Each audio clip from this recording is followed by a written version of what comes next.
I remember that day, my friends and I, we had, kickball was real big. And I remember looking forward to playing kickball at recess, and we finally get out to recess and playing our kickball, and a lot of kids are out on the playground. It was first, second, and third graders out that day, I believe, and the kindergartners had their own playground. It was on the other side of it was kind of fenced off from us.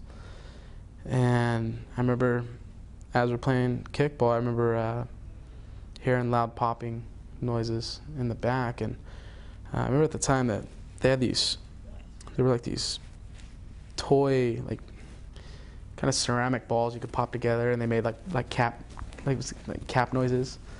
And I remember thinking that that's a lot louder, than those toys. And everybody started screaming and running, and it was literally sheer panic. And the popping, the gunshots, just kept going. And I remember taking off running towards my classroom, and it was probably a good 100 yards to the classroom. And in between there was a handball wall. It was probably 8 foot by 10 feet or so. It was made out of wood. I remember right before I got to the handball wall, my feet were swept out from under me. And what it was I had a bullet travel through my right foot. And it literally brought my feet above the ground, and I hit the ground. And I felt another slap against my chest, and it kind of spun me. And what that was another round hitting the concrete right in front of me and breaking off, kind of fragmenting, and hit me in my chest. And I actually still have the fragments on my chest to this day. I'm on the ground, and I get up, and I can't really feel my leg. At that, I didn't know I was shot. I didn't really know what was going on. And I remember getting up to the handball wall and getting on the opposite side of it and kind of resting it, because it was hard for me to walk. I remember my foot was real heavy. And I remember wood just exploding over my head, and rounds were coming through the wall. And the wall was probably 8 inches thick. And I remember seeing my classroom door open. The classroom opened up to the playground. And I remember running towards the classroom. And I remember everybody screaming, and I turned around. I'm looking for my friend Scotty Barton. And I remember seeing Scotty kind of sitting up, halfway. He was on the ground, and I remember he wasn't screaming. I remember it was just kind of, just in shock. And I remember, I don't know who it was, but it was a gentleman, some employee. I don't know who he was, if he's a teacher or a janitor or what, but picking him up and running towards our classroom. I remember getting to the classroom, and we had a substitute teacher that day, and she's telling us, get down, get down, get down. And I remember sunlight shooting through the wall. And it was almost like a movie. I remember dust, from the drywall, and I remember the sounds of the bullets hitting our desks. And we're crouching under our desks, and then it was like one last pop, and it was over. And that was Patrick Purdy, I guess, putting a pistol in his own mouth, pulling the trigger.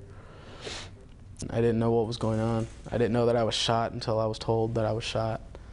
I knew I was hurt, and it wasn't until I got back in the classroom where it's just, you started to make sense of what happened.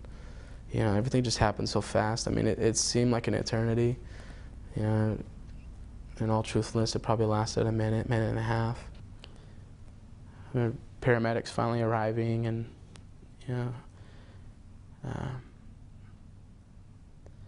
they started working on us. Started cutting off my shirt and sticking us with IVs, and that's when I started freaking out. That's when I started crying, because I hated needles, and I was scared of shots. And they're sticking us with morphine and IVs, and I remember them working on Scotty, and I remember screaming. I was fighting the paramedics. I didn't want them sticking me, and I'm kicking at them and hitting them and trying to bite them, and kind of a violent reaction, I guess. But I was scared. It's a memory that I don't think I'll ever lose. I relive it a lot. I have young kids now. I have my daughter, she'll be 2, and January, my son is turning 3 this month, and you just realize that, I realize now as a parent, we were just babies. We were just kids, and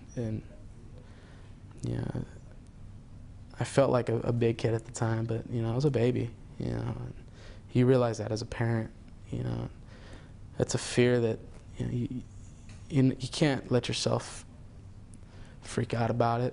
You know, because you can't stop something like that. I mean, if somebody, unfortunately, if somebody